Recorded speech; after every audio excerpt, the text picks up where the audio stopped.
Proper planning ਨਾਲ ਹੀ ਆਏ ਆ ਕਿ ਜਿਸ ਤਰ੍ਹਾਂ ਪੂਰੀ ਉਹਨਾਂ ਨੂੰ ਪਤਾ ਸੀ ਕਿ ਇਹ ਟਾਈਮਿੰਗ ਉਹਨਾਂ ਦੀ ਕਲੋਜ਼ ਕਰਨ ਦੀ। 3 ਜਾਣਿਆਂ ਕੋਲ ਰਿਵਾਲਵਰ ਪਿਸਟਲ ਸੀ ਤੇ ਉਹਨਾਂ ਨੇ ਇੱਕ ਅੰਜਾਮ ਦਿੱਤਾ ਹੈ, ਪੂਰੀ ਪਲੈਨਿੰਗ ਨਾਲ ਆਏ ਆ। ਜੀ ਰਵਾਜੇ ਦਾ ਪਿਸਤੌਲ ਰੱਖੇ ਆ ਤੇ ਰੋਟੀ ਖਾਂਦੇ ਆ ਤੇ ਕਿਹੜੇ ਲਈ ਆ ਜਾਣਾ ਤੇ ਕੀ ਫਾਇਦਾ ਕੰਮ ਕਰਦਾ। ਅੰਮ੍ਰਿਤਸਰ ਦੇ ਪੁਲਿਸ ਕਮਿਸ਼ਨਰ ਦੀ ਨਵੀਂ ਜੁਆਇਨਿੰਗ ਤੋਂ ਬਾਅਦ ਘਟਨਾ ਅੰਮ੍ਰਿਤਸਰ 'ਚ ਲੁੱਟ-ਖੋਹ ਦੀਆਂ ਘਟਨਾ 'ਚ ਵਾਧਾ ਹੋਇਆ ਹੈ। ਬੀਤੇ ਦਿਨੇ ਚੌਂਕ ਪਾਸੀਆਂ ਦੇ ਵਿੱਚ ਇੱਕ ਡੇਅਰੀ ਮਾਲਕ ਦੇ ਵਿੱਚ ਦੁਕਾਨਦਾਰ ਦੇ ਉੱਤੇ ਲੁਟੇਰਿਆਂ ਵੱਲੋਂ ਹਮਲਾ ਕੀਤਾ ਗਿਆ, ਲੁਟੇਰਿਆਂ ਵੱਲੋਂ ਲੁੱਟ ਕੀਤੀ ਗਈ ਹੈ। ਉਸ ਤੋਂ ਬਾਅਦ ਇੱਕ ਤਾਜ਼ਾ ਮਾਮਲਾ ਹੈ ਜਿਹੜਾ ਕਿ ਦਬੁਰਜੀ ਦੇ ਵਿੱਚ ਇੱਕ ਦੁਕਾਨ ਦਾ ਕਰਿਆਨਾ ਦੁਕਾਨ ਹੈ, JS ਕਰਿਆਨਾ ਸਟੋਰ, ਉੱਤੇ ਵੀ ਲੁਟੇਰਿਆਂ ਵੱਲੋਂ ਲੁੱਟ ਕੀਤੀ ਗਈ ਹੈ। ਲੁੱਟ ਦੇ ਨਾਲ ਉਹਨਾਂ ਦੇ ਜਿਹੜਾ ਗੱਲੇ 'ਚ ਮੌਜੂਦ ਸੀਗਾ 40-50 ਹਜ਼ਾਰ ਰੁਪਇਆ ਉਹ ਆਪਣੇ ਨਾਲ ਲੈ ਗਏ ਨੇ। ਸੋ ਇਹ ਦੁਕਾਨ ਹੈ ਜਿੱਥੇ ਇਹ ਸਾਰਾ ਘਟਨਾ ਹੋਈ ਹੈ। ਰਾਤ ਦਾ ਟਾਈਮ ਸੀਗਾ ਜਦੋਂ ਦੁਕਾਨਦਾਰ ਆਪਣੀ ਦੁਕਾਨ ਨੂੰ ਬੰਦ ਕਰਨ ਦੇ ਉੱਤੇ ਵਿਚਾਰ ਕਰ ਰਹੇ ਸੀਗੇ। ਬੰਦ ਕਰਨ ਦੇ ਵਿੱਚ ਲਾਈਟਾਂ ਬੰਦ ਕਰ ਦਿੱਤੀਆਂ ਸੀਗੀਆਂ। ਉਸੇ ਸਮੇਂ 4-5 ਲੋਕ ਜਿਹੜੇ ਨੇ ਮੋਟਰਸਾਈਕਲ ਤੇ ਆਉਂਦੇ ਨੇ, ਪਲਸਰ ਮੋਟਰਸਾਈਕਲ ਹੈ, ਉਹਨਾਂ ਦੇ ਉੱਤੇ ਆਉਂਦੇ ਨੇ ਔਰ ਹਥਿਆਰਾਂ ਦੇ ਦਮ ਦੇ ਉੱਤੇ, ਹਥਿਆਰਾਂ ਦੇ ਬਲ ਦੇ ਉੱਤੇ ਦੁਕਾਨਦਾਰ ਨੂੰ ਬੰਦੀ ਬਣਾ ਕੇ ਉਸ ਕੋਲੋਂ ਉਸ ਦੇ ਗੱਲੇ ਦੇ ਵਿੱਚੋਂ ਕੈਸ਼ ਲੁੱਟ ਜਾਂਦਾ। ਮੇਰੇ ਨਾਲ ਨੂੰ ਦੁਕਾਨਦਾਰ, ਤੁਹਾਨੂੰ ਇਹ ਕਦੋਂ ਪਤਾ ਲੱਗਾ ਜੀ? ਤੁਸੀਂ ਤੇ ਸੀਗੇ ਨਹੀਂ ਉਸ ਟਾਈਮ ਤੇ ਮੌਜੂਦ, ਤੁਹਾਡਾ ਬੇਟਾ ਸੀਗਾ। ਬੇਟਾ 2-4 ਮਿੰਟਾਂ ਜੀ ਉਹ ਵਾਰਦਾਤ ਕਰਕੇ ਚਲੇ ਗਏ। ਬੇਟੇ ਨੇ ਫੋਨ ਕੀਤਾ ਵੀ ਆਪਣੀ ਦੁਕਾਨ ਤੇ ਲੁੱਟ ਹੋ ਗਈ ਆ ਤੇ ਅਸੀਂ ਭੱਜੇ ਆ ਰੋਟੀ ਖਾਣ ਦੇ ਤੇ ਬਾਅਦ 'ਚ ਇੱਥੇ ਆਏ ਆ ਤੇ ਉਹ ਮੁੰਡਾ ਘਬਰਾਇਆ ਸੀ ਤੇ ਅਸੀਂ ਮੁੜ ਕੇ ਪੁਲਿਸ ਨੂੰ ਇਤਲਾਹ ਕੀਤੀ। ਪੁਲਿਸ ਵਾਲਾ ਜਿੰਨੇ ਵੀ ਆਏ 4-5 ਲਾਗੂ ਬੰਨੂ ਆਏ, ਜਿਹੜੇ ਹੁਣ ਕੋਈ ਸੁਲਤਾਨਵਿੰਡ ਆਇਆ, ਉਹ ਕਹਿੰਦੇ ਸਾਡਾ ਇਲਾਕਾ ਨਹੀਂ ਆ, ਸਾਡਾ ਕੋਈ ਇੱਥੇ ਲੈਣ ਦੇਣ ਨਹੀਂ। ਉਹ ਆਪਣੀ ਮਸਤੀ 'ਚ ਜਗ੍ਹਾ ਗਏ ਆ ਤੇ ਅਸੀਂ 12 ਵਜੇ ਨੂੰ ਨਿਕਲਣ ਦੇ ਘਰ ਚਲੇ ਗਏ। ਅੱਛਾ, ਰਾਤ ਨੂੰ ਕਿਸੇ ਪੁਲਿਸ ਵਾਲੇ ਨੇ ਨਹੀਂ ਤੁਹਾਡੀ ਸੁਣਾਈ? ਨਾ, ਇਹੋ ਕਹਿੰਦੇ ਵੀ ਇਲਾਕਾ ਹੀ ਵੰਡਦੇ ਰਹੇ ਆ ਵੀ ਇਹ ਤੁਹਾਡਾ ਇਲਾਕਾ, ਉਹ ਕਹਿੰਦਾ ਮੇਰਾ ਇਲਾਕਾ, ਉਹ ਕਹਿੰਦਾ ਤੇਰਾ। ਉਹ ਆਪਸ 'ਚ ਪੁਲਿਸ ਵਾਲੇ ਹੀ ਬਹਿਸ ਕਰਦੇ ਰਹੇ ਆ। ਇਹ ਦਬੁਰਜੀ ਦਾ ਇਲਾਕਾ ਕਿਹੜੇ ਥਾਣੇ 'ਚ ਆਉਂਦਾ, ਤੁਹਾਨੂੰ ਪਤਾ ਹੋਏਗਾ? ਸਾਨੂੰ ਨਹੀਂ ਪਤਾ, ਇਹ ਹਰ ਵੀ ਝਗੜਾ ਇਹੋ ਪੈਂਦਾ ਜੀ। ਸਾਨੂੰ ਅਜੇ ਤੱਕ ਨਹੀਂ ਪਤਾ ਸਾਡਾ ਕਿੰਦੇ 'ਚ ਆਉਂਦਾ ਵਾ। ਕੋਈ ਸਾਡੀ ਰਖਵਾਲੀ ਨਹੀਂ ਗਈ ਤੇ ਸ਼ਰਾਬ ਜਿਹੜੀ 2 ਬੰਨਿਓ ਫੜ ਲੈਂਦੇ ਆਣ ਕੇ, ਸਮੈਕ 2 ਬੰਨਿਓ ਫੜ ਲੈਂਦੇ ਆ ਤੇ ਦਬਕੇ ਸਾਨੂੰ ਜਦੋਂ ਆ ਲੱਗਦਾ ਵਾ ਲੋਕਡਾਊਨ ਤੇ 2 ਚਾਰੇ ਬੰਨੇ ਹੀ ਛਿੱਤਰ ਖਾਂਦੇ ਆ ਤੇ ਜਦੋਂ ਚੋਰੀ ਅੱਜ ਵਾਰਦਾਤ ਦੀ ਸਾਡੀ ਕੋਈ ਸੁਣਵਾਈ ਨਹੀਂ ਹੁੰਦੀ।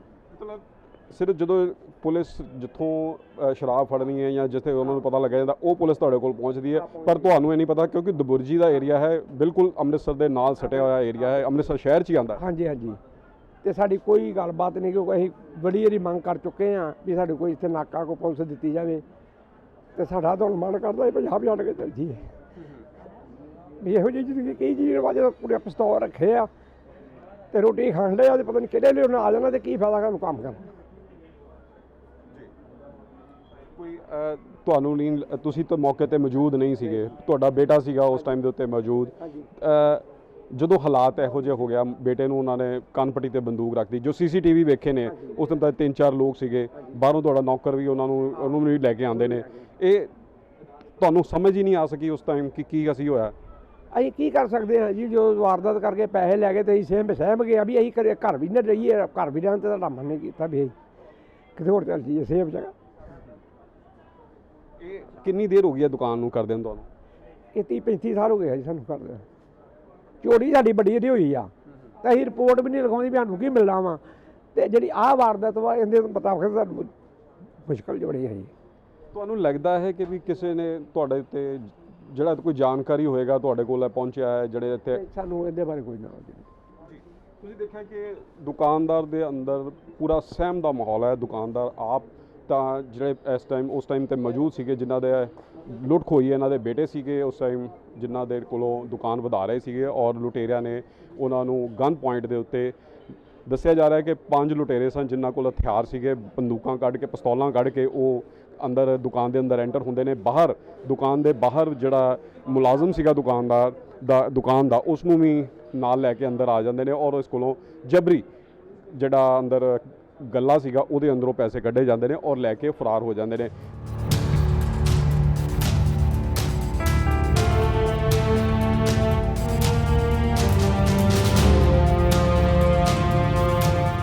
ਕਿਸ ਤਰ੍ਹਾਂ ਜਿਹੜਾ ਉਸ ਟਾਈਮ ਦਾ ਸਿਚੁਏਸ਼ਨ ਕੀ ਸੀ? ਉਸ ਟਾਈਮ ਦਾ ਸਿਚੁਏਸ਼ਨ ਸਰ ਬਸ ਇਹੀ ਕਿ ਅੰਦਰ ਆਏ ਆ, ਇੱਕ ਡਰ ਦਾ ਮਾਹੌਲ ਬਣ ਗਿਆ ਜੀ। ਅਸੀਂ ਉਹਨਾਂ ਨੇ ਪਿਸਟਲਸ ਦਿਖਾਈਆਂ ਸੀ ਤੇ ਅਸੀਂ ਡਰ ਨਾਲ ਆਪ ਹੀ ਸਾਰਾ ਕੁਝ ਕਿਹਾ ਕਿ ਜੋ ਤੁਹਾਨੂੰ ਚਾਹੀਦਾ ਲੈ ਜਾਓ, ਕਿ ਕਿਸੇ ਦੀ ਜਾਨੀ ਨੁਕਸਾਨ ਨਾ ਕਰਿਓ। ਉਹ ਲੈ ਗਏ ਸਾਰਾ ਕੁਝ ਤੇ ਲੈ ਕੇ ਫਰਾਰ ਹੋ ਗਏ ਜੀ। ਇਹ ਕਿੰਨੇ ਲੋਕ ਸੀਗੇ ਜਿਹੜੇ ਤੁਹਾਨੂੰ ਕਿਉਂਕਿ ਤੁਹਾਡਾ ਮੁਲਾਜ਼ਮ ਜਿਹੜਾ ਬਾਹਰ ਸੀਗਾ ਉਹਨੂੰ ਵੀ ਅੰਦਰ ਲੈ ਕੇ ਆਂਦਾ ਸੀਗਾ? ਹਾਂਜੀ ਹਾਂਜੀ ਸਰ, ਉਹ ਮੁਲਾਜ਼ਮ ਸੀ, ਉਹ ਤਾਂ ਸ਼ਟਰ ਡਾਊਨ ਕਰਨ ਲਈ ਬਾਹਰ ਗਿਆ ਸੀ ਤੇ ਉਹਨੂੰ ਬਾਹਰੋਂ ਹੀ ਅੰਦਰ ਖਿੱਚ ਕੇ ਲਾਏ ਤੇ ਮੈਂ ਤਾਂ ਜੇ ਲਾਈਟ ਕਲੋਜ਼ ਕੀਤੀਆਂ ਸੀ ਤੇ ਬਾਕੀ ਮੈਂ ਵੀ ਬਾਹਰ ਹੀ ਚੱਲਾ ਸੀ ਤੇ 5 ਜਾਣੇ ਅੰਦਰ ਆ ਗਏ ਵਿਦ ਗਨਸ ਲੈ ਕੇ ਨਾਲ ਹੀ ਤੇ ਇਹ ਵਾਰਦਾਤ ਹੋ ਗਈ। ਤੇ ਕਿੰਨੇ ਕਾਹਦੇ ਤੇ ਆਏ ਸੀਗੇ? ਸਕੂਟਰ ਤੇ ਸੀ, ਮੋਟਰਸਾਈਕਲ ਤੇ ਸੀ, ਜਾਂ ਉਹਨਾਂ ਕੋਲ ਕੋਈ ਕਾਰ ਸੀਗੀ? ਇੱਕ ਮੋਟਰਸਾਈਕਲ ਪਲਸਰ ਸੀ, ਇੱਕ ਸਪਲੈਂਡਰ ਸੀ, 5 ਜਾਣੇ ਸੀ, ਇੱਕ ਤੇ 2 ਜਾਣੇ ਬੈਠੇ ਸੀ, ਇੱਕ ਤੇ 3 ਜਾਣੇ ਬੈਠੇ। ਤੇ ਕਿੰਨਾ ਕੈਸ਼ ਤੁਹਾਡੇ ਕੋਲੋਂ ਲੁੱਟਿਆ ਗਿਆ ਹੈ? ਨੀਅਰ ਅਬਾਊਟ ਸਰ 45-50 ਹਜ਼ਾਰ ਦੇ ਆਸ-ਪਾਸ ਮੇਰੇ ਕੋਲ ਕੈਸ਼ ਸੀ, ਜੋ ਗੱਲੇ 'ਚ ਤੇ ਮੇਰੀ ਜੇਬ 'ਚ ਮਿਲਾ ਕੇ ਸੀ ਤੇ ਇੱਕ ਲੜਕੇ ਦਾ 10-15 ਹਜ਼ਾਰ ਦਾ ਮੋਬਾਈਲ ਸੀ, ਉਹ ਵੀ ਖੋ ਕੇ ਲੈ ਗਏ। ਸੀਸੀਟੀਵੀ 'ਚ ਆਇਆ ਕਿ ਉਹ ਲੜਕੇ ਕੋਲ ਮੋਬਾਈਲ ਵੀ ਲੈ ਲਿਆ? ਜੀ ਮੋਬਾਈਲ ਖੋ ਕੇ ਲੈ ਕੇ ਗਏ। ਸੀਸੀਟੀਵੀ 'ਚ ਦੇਖਿਆ ਕਿ ਤੁਸੀਂ ਉਹਨਾਂ ਨੂੰ ਕਿਹਾ ਜੋ ਲੈਣਾ ਲੈ ਜਾਓ, ਪਰ ਬੰਦੂਕ ਗੋਲੀ ਨਾ ਚਲਾਇਓ, ਕਿ ਮੈਂ ਉਹਨਾਂ ਨੂੰ ਆਪ ਕਿਹਾ ਕਿ ਗੋਲੀ ਨਾ ਚਲਾਇਓ, ਤੁਸੀਂ ਜੋ ਚਾਹੀਦਾ ਲੈ ਜਾਓ, ਕਿ ਜਾਨੀ ਨੁਕਸਾਨ ਦਾ ਬਚਾਅ ਹੋ ਗਿਆ। ਜਾਨੀ ਨੁਕਸਾਨ ਕਿਸੇ ਨੂੰ ਨਹੀਂ ਹੋਇਆ, ਬਸ ਇਹ ਹੈ ਕਿ ਕੈਸ਼ ਤੇ ਉਹ ਲੈ ਕੇ ਤੇ ਗਾਂ ਇਨ ਫਿਊਚਰ ਕੋਈ ਇਦਾਂ ਦੀ ਘਟਨਾ ਨਾ ਹੋਵੇ, ਇਸ ਲਈ। ਬਿਲਕੁਲ। ਦੇਖੋ, ਅਗਰ ਪੁਲਿਸ ਕਮਿਸ਼ਨਰ ਵਿਕਰਮਜੀਤ ਸਿੰਘ ਦੁੱਗਲ ਨੇ 4 ਦਿਨ ਪਹਿਲੇ ਹੀ ਜੁਆਇਨ ਕੀਤਾ ਹੈ। ਉਸ ਤੋਂ ਪਹਿਲੇ ਸੁਖਚੈਨ ਸਿੰਘ ਗਿੱਲ ਅੱਗੇ ਟਰਾਂਸਫਰ ਹੋ ਗਏ ਨੇ, ਜਲੰਧਰ ਰੋਡ ਚਲੇ ਗਏ। ਉਹਨਾਂ ਦੇ ਆਉਣ ਤੋਂ ਬਾਅਦ ਯਕਦਮ ਹੀ 2 ਘਟਨਾ ਹੋ ਗਈਆਂ ਨੇ। ਕੱਲ ਚੌਂਕ ਪਾਸੀਆਂ ਦੀ ਸੀਸੀਟੀਵੀ ਫੁਟੇਜ ਆ ਰਹੀ ਹੈ, ਇੱਕ ਡੇਅਰੀ ਮਾਲਕ ਕੋਲ ਲੁੱਟਿਆ ਜਾ ਰਿਹਾ। ਕੱਲ ਤੁਹਾਡੇ ਨਾਲ ਇਹ ਘਟਨਾ ਹੋ ਗਈ। ਕਿਆ ਪੁਲਿਸ ਦੀ ਕਾਰਗੁਜ਼ਾਰੀ ਦੇ ਉੱਤੇ ਸਵਾਲ ਨਹੀਂ ਖੜਾ ਕਰਦੇ? ਸਵਾਲ ਸਰ ਪੂਰਾ ਖੜਾ ਹੁੰਦਾ ਹੈ ਜੀ, ਕਿਉਂਕਿ ਕਿਸੇ ਨੇ ਕੋਈ ਮਤਲਬ ਕਾਰਵਾਈ, ਹੁਣ ਰਾਤ ਨੂੰ ਇਹੀ ਕਨਫਿਊਜ਼ਨ ਹੋਈ ਰਹੀ ਕਿ ਏਰੀਆ ਕਿੰਦਾ ਪੈਂਦਾ ਹੈ। ਮਤਲਬ 4-5 ਪੁਲਿਸ ਸਟੇਸ਼ਨ ਤੋਂ ਆਏ ਆ ਕੇ ਚਲੇ ਗਏ ਆ, ਕਿਸੇ ਨੇ ਇਹ ਨਹੀਂ ਕੀਤਾ ਕਿ FIR ਲਿਖੀ ਜਾਵੇ। ਬਟ ਹਾਰ ਕੇ ਫਿਰ ਚੌਂਕੀ ਇੰਚਾਰਜ ਜੀ ਸ਼ਮਸ਼ੇਰ ਸਿੰਘ ਜੀ, ਉਹਨਾਂ ਨੇ ਕਿਹਾ ਕਿ ਤੁਸੀਂ ਮੇਰੇ ਕੋਲ ਆਓ, ਮੈਂ ਇਹਨਾਂ ਦੀ FIR ਲਿਖਦਾ, ਕੋਈ ਵੀ ਥਾਣਾ ਪਵੇ ਮੈਂ ਅਸੀਂ ਆਪੇ ਸੌਟ ਆਊਟ ਕਰਾਂਗੇ, ਤੁਸੀਂ ਮੇਰੇ ਕੋਲ ਆਣ ਕੇ FIR ਲਿਖਾਓ। ਉਹਨਾਂ ਨੇ ਕਾਫੀ ਸਪੋਰਟ ਕੀਤੀ ਫਿਰ। ਮਤਲਬ ਤੁਹਾਨੂੰ 34 ਸਾਲ 35 ਸਾਲ ਤੋਂ, ਜਿਸ ਤਰ੍ਹਾਂ ਪਿਤਾ ਜੀ ਤੁਹਾਡਾ ਦੱਸਿਆ ਕਿ ਹੋ ਗਿਆ ਦੁਕਾਨ ਕਰਦੇ ਹੋ, ਤੁਹਾਨੂੰ ਇੱਥੇ ਰਹਿੰਦਿਆਂ ਨੂੰ ਤੁਹਾਨੂੰ ਵੀ ਨਹੀਂ ਪਤਾ ਚੱਲ ਪਾਇਆ ਕਿ ਇਹ ਕਿਹੜਾ ਥਾਣਾ ਇਸ ਇਲਾਕੇ ਨੂੰ ਪੈਂਦਾ ਹੈ? ਸਰ ਆਲਮੋਸਟ ਜਦੋਂ ਵੀ ਕੋਈ ਪ੍ਰੋਬਲਮ ਆਉਂਦੀ ਆ ਉਦੋਂ ਇਹੀ ਕਨਫਿਊਜ਼ਨ ਰਹਿੰਦੀ ਹੈ ਜੀ ਕਿ ਇਹ ਪੁਲ ਲਾਗੇ ਆ, ਇਹ ਪੁਲ ਤੋਂ ਦੂਸਰੀ ਸਾਈਡ ਜੀ ਦਰਸ਼ਨ ਐਵੀਨਿਊ ਪੈਂਦਾ ਆ, ਇੱਧਰਲੀ ਸਾਈਡ ਸੁਲਤਾਨਵਿੰਡ ਪੈਂਦਾ ਆ, ਦੂਸਰੀ ਸਾਈਡ ਮਕਬੂਲਪੁਰਾ ਪੈਂਦਾ ਆ। ਮਤਲਬ ਅਸੀਂ ਆਪ ਕਨਫਿਊਜ਼ ਰਹਿੰਦੇ ਆ ਕਿ ਇਹ ਕਿਹਦੇ ਕੋਲ ਜਾਈਏ ਅਸੀਂ, ਕਿ ਆਪਣੀ ਰਿਕੁਐਸਟ ਕਰੀਏ ਕਿ ਸਰ ਸਾਡੀ ਹੈਲਪ ਕਰੋ ਕੋਈ।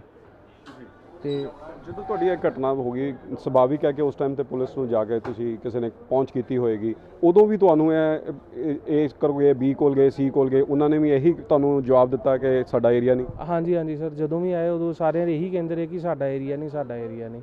ਬਟ ਫਿਰ ਚੌਂਕੀ ਇੰਚਾਰਜ ਆਪ ਆਏ ਸੀ, ਉਹਨਾਂ ਨੇ ਕਿਹਾ ਕਿ ਜੇ ਕੋਈ ਨਹੀਂ ਏਰੀਆ ਫੜਦਾ ਮੈਂ ਲੈ ਲੈਣਾ। ਫਿਰ ਉਹਨਾਂ ਨੇ ਆਪਣੇ ਉੱਪਰਲੇ ਅਧਿਕਾਰੀਆਂ ਨਾਲ ਗੱਲ ਕੀਤੀ, ਕਿ ਆਪਣੇ DSP ਸਾਹਿਬ ਨਾਲ ਜਾਂ SSP ਸਾਹਿਬ ਨਾਲ ਉਹਨਾਂ ਗੱਲ ਕੀਤੀ। ਉਹ ਕਹਿੰਦੇ ਜੀ ਤੁਸੀਂ ਆਪਣੇ ਕੋਲ ਚਾਰਜ ਲਾਓ ਇਹਦਾ। ਤੇ ਫਿਰ ਸਰ ਨੇ ਪੂਰੀ ਉਸੇ ਵੇਲੇ ਲਿਖੀ FIR ਤੇ ਅੱਗੇ ਦੀ ਕਾਰਵਾਈ ਸ਼ੁਰੂ ਕਰ ਦਿੱਤੀ। ਦੇਖੋ, GT ਰੋਡ ਦੇ ਉੱਤੇ ਸਥਿਤ ਹੈ ਤੁਹਾਡਾ ਸ਼ੋਰੂਮ, ਜਿੱਥੇ ਤੁਸੀਂ ਇਹ ਦੁਕਾਨ, ਜਿੱਥੇ ਇਹ ਲੁੱਟ ਦੀ ਵਾਰਦਾਤ ਹੋਈ ਹੈ। GT ਰੋਡ ਦੇ ਉੱਤੇ ਦੇਰ ਰਾਤ ਤੱਕ ਆਵਾਜਾਈ ਰਹਿੰਦੀ ਹੈ, ਪਰ ਜਦੋਂ ਇਹ ਲੁੱਟ ਦੀ ਘਟਨਾ ਵਾਪਰੀ ਹੈ ਉਦੋਂ ਆਲੇ ਦੁਆਲੇ ਕੋਈ ਵੀ ਨਹੀਂ ਸੀਗਾ? ਆਲੇ ਦੁਆਲੇ ਸ਼ਰਾਬ ਦੇ ਠੇਕੇ ਜਾਂ ਹੋਰ ਢਾਬੇ ਨੇ, ਉਹ ਕੋਈ ਨਹੀਂ ਸੀਗਾ ਉਸ ਟਾਈਮ? ਨਹੀਂ ਸਰ, ਸਾਰਾ ਕੁਝ ਖੁੱਲ੍ਹਾ ਹੋਇਆ ਆਲਮੋਸਟ, ਸਿਰਫ 1-2 ਦੁਕਾਨਾਂ ਕਲੋਜ਼ ਹੋਈਆਂ ਸੀ, ਉਹ ਵੀ ਕਰਿਆਨੇ ਦੀਆਂ ਦੁਕਾਨਾਂ ਸੀ।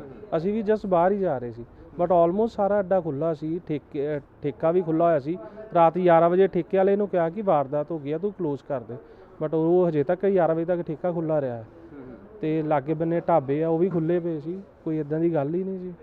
ਜਦੋਂ ਇੰਨਾ ਸਾਰਾ ਕੁਝ ਖੁੱਲ੍ਹਾ ਹੈ, ਮਗਰ ਉਹਨਾਂ ਦਾ ਹੌਸਲਾ ਸੀਗਾ ਕਿ 5 ਬੰਦੇ ਆਉਂਦੇ ਨੇ ਤੁਹਾਡੇ ਕੋਲ ਬੰਦੂਕ ਦੀ ਨੋਕ ਤੇ, ਸਿਰਫ ਤੁਹਾਨੂੰ ਹੀ ਨਿਸ਼ਾਨਾ ਬਣਾਇਆ ਗਿਆ ਜਦੋਂ ਤੁਸੀਂ ਗੱਲ ਕਰ ਰਹੇ ਪਿਓ, ਆਲੇ ਦੁਆਲੇ ਖੁੱਲ੍ਹਾ ਸੀ ਸਾਰਾ? ਹਾਂਜੀ ਹਾਂਜੀ ਸਰ, ਕੋਈ ਪ੍ਰੋਪਰ ਪਲੈਨਿੰਗ ਨਹੀਂ ਆਇਆ ਕਿ ਜਿਸ ਤਰ੍ਹਾਂ ਪੂਰੀ ਉਹਨਾਂ ਨੂੰ ਪਤਾ ਸੀ ਕਿ ਇਹ ਟਾਈਮਿੰਗ ਹੈ ਉਹਨਾਂ ਦੀ ਕਲੋਜ਼ ਕਰਨ ਦੀ, ਪੂਰੇ ਪ੍ਰੋਪਰ ਟਾਈਮਿੰਗ 'ਤੇ ਆਏ ਆ। ਉਹ ਉਹਨਾਂ ਨੂੰ ਪਤਾ ਸੀ ਸਾਰਾ ਕੁਝ ਕਿ 5 ਜਾਣੇ ਵਿਦ ਗਨਸ ਆਈਆਂ, 3 ਜਾਣਿਆਂ ਕੋਲ ਰਿਵਾਲਵਰ ਪਿਸਟਲ ਸੀ, ਤੇ ਉਹਨਾਂ ਨੇ ਇੱਕ ਅੰਜਾਮ ਦਿੱਤਾ ਹੈ। ਪੂਰੀ ਪਲੈਨਿੰਗ ਨਾਲ ਆਏ ਆ।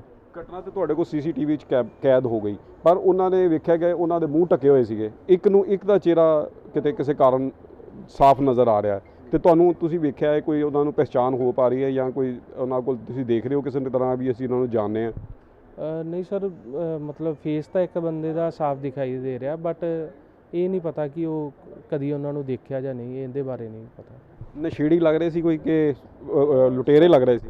ਸਰ ਲੁਟੇਰੇ ਹੀ ਲੱਗ ਰਹੇ ਸੀ, ਕਿਉਂਕਿ ਬੋਡੀ ਕਾਫੀ ਅੱਛੀ ਬਣੀ ਹੋਈ ਸੀ, ਤੇ ਕਿਸ ਵੇ ਨਾਲ ਉਹ ਆਏ ਸੀ, ਲੱਗ ਲੁਟੇਰੇ ਰਹੇ ਸੀ, ਡਰੱਗਸ ਵਗੈਰਾ ਵਾਲੇ ਲੱਗ ਤੇ ਨਹੀਂ ਰਹੇ ਸੀ। ਬਾਕੀ ਫੇਸ ਉਹਨਾਂ ਦੇ ਕਵਰ ਸੀ, ਬਹੁਤਾ ਸਹੀ ਤਰ੍ਹਾਂ ਪਤਾ ਨਹੀਂ ਚੱਲਿਆ। ਦੇਖੋ ਇਹ ਘਟਨਾ 35 ਸਾਲਾਂ 'ਚ ਤੁਹਾਡੇ ਨਾਲ ਹੋ ਗਈ। ਅੱਗੇ ਪਿਤਾ ਜੀ ਤੁਹਾਡੇ ਦੱਸ ਰਹੇ ਕਿ ਚੋਰੀ ਤਾਂ ਜ਼ਰੂਰ ਹੁੰਦੀ ਰਹੀ ਹੈ ਪਰ ਅਸੀਂ ਇਗਨੋਰ ਕਰਦੇ ਰਹੇ ਹਾਂ, ਪਰ ਇਹ ਘਟਨਾ ਬੜੀ ਉਹੋ ਜਿਹੀ ਹੋ ਗਈ ਹੈ ਜਦੋਂ ਜ਼ਿਆਦਾ ਘਬਰਾ ਗਏ ਹੋ। ਇਨ ਫਿਊਚਰ ਇਹੋ ਜਿਹਾ ਕੁਝ ਨਾ ਵਾਪਰੇ, ਕੁਝ ਇਹੋ ਜਿਹਾ ਕੁਝ ਮੰਗ ਕਰਦੇ ਹੋ ਕੁਝ ਹੋਵੇ ਇੱਥੇ? ਸਰ ਬਸ ਇਹੀ ਪ੍ਰਸ਼ਾਸਨ ਤੋਂ ਮੰਗ ਕਰਦੇ ਆ ਕਿ ਐਟਲੀਸਟ ਘੱਟੋ ਘੱਟ ਇੱਕ PCR ਦੀ ਜਾਂ 2 PCR ਦੀ ਵੈਨ ਸੀ ਘੁੰਮਦੀਆਂ ਰਹਿਣ, ਉਹਦੇ ਨਾਲ ਸਾਰੇ ਹੀ ਸੇਫ ਫੀਲ ਕਰਦੇ ਆ, ਅਤੇ ਜਿਹੜੇ ਮੁਜਰਿਮ ਆ ਉਹ ਡਰ ਦਾ ਮਹਿਸੂਸ ਕਰਦੇ ਆ ਕਿ ਉੱਥੇ ਪੁਲਿਸ ਹੈਗੀ ਆ, ਅਸੀਂ ਸੇਫ ਮਹਿਸੂਸ ਕਰਦੇ ਹਾਂ। ਬਸ ਇੰਨੀ ਪ੍ਰਸ਼ਾਸਨ ਕੋ ਮੰਗ ਹੈ ਕਿ ਐਟਲੀਸਟ ਘੱਟੋ ਘੱਟ ਜ਼ਿਆਦਾ ਨਹੀਂ ਹੈ, ਇੱਕ PCR ਦੀਆਂ 2-3 ਵੈਨਸ ਜਿਹੜੀਆਂ ਹਾਈਵੇ 'ਤੇ ਚੱਲਦੀਆਂ ਨੇ। ਸੋ ਪੁਲਿਸ ਕੋਲੋਂ ਦੁਕਾਨਦਾਰਾਂ ਦੀ ਮੰਗ ਇਹੀ ਹੈ ਕਿ PCR ਵੈਨਸ ਇੱਥੇ ਲੱਗੀਆਂ ਹੋਣ, ਇਹਨਾਂ ਨੂੰ ਕਮ ਸੇ ਕਮ ਇੰਨਾ ਪਤਾ ਹੋਵੇ ਕਿ ਇਹ ਫਲਾਣਾ ਥਾਣਾ ਸਾਡੇ ਕੋਲ ਲੱਗੇਗਾ ਜਿਹਦੇ ਕੋਲ ਸਾਡੀ ਸੁਣਵਾਈ ਹੋਏਗੀ।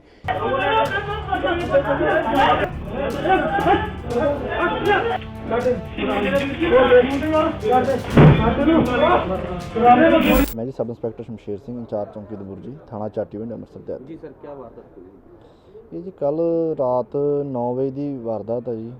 कोई अणपछाते मुंडे आए ही पंज दो मोटरसाइकिल ते आए ही जिन्हों ने फेस अपने कवर किए हुए ही ते यकदम दुकान दे विच एंटर होए जदों ते तिन दे कोल वैपन सी, डरा धमका के इन्हां कोलों ते कुछ जेब दे विच पैसे कुछ वो लै गए ने खो के इन्हां कोलों ते कुछ गले दे विचों लै गए ने ते जिस ते जिहड़ी आ भी हुण कार्रवाई जिहड़ी आ मामला दर्ज करके जिहड़ा वा अगली तफ्तीश अमल विच लिआंदी जा रही है ते तां जो दोषियां नूं जल्दी ट्रेस करके जिहड़ा उन्हां नूं अरेस्ट किया जा सके। कैमरा पर्सन विपन दे नाल ज्योति बहल, Dainik Savera TV, Amritsar.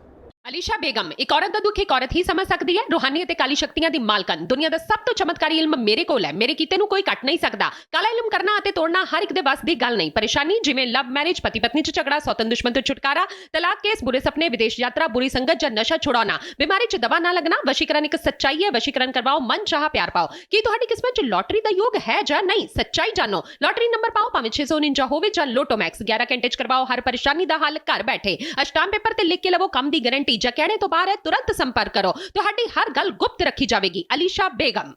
World famous बाबा सलीम खान 21 बार गोल्ड मेडलिस्ट। सारियां थावां तो निराश अते मायूस होने वाले एक बार फोन जरूर करो, जिवें चाहोगे उवें होएगा। It's my promise, immediately result, open challenge. इल्मां दे माहिर A to Z समस्यावां दा फोन ते घर बैठे करवाओ हल। वशीकरण अते मुठ करनी, लव मैरिज, सौतन अते दुश्मन तो छुटकारा, पक्का काम पक्का हल, 101% दी गारंटी, अष्टाम पेपर समेत। सब तो पहला काम करन दा वादा, नौकरी, प्रमोशन, कारोबार च परेशानी, घर च झगड़ा, कोर्ट केस, तलाक, प्रॉपर्टी झगड़ा, पति पत्नी च अनबन, जादू टोना, मनमोहनी वशीकरण करवाओ जां तोड़वाओ, रुस्से नूं मनाउणा।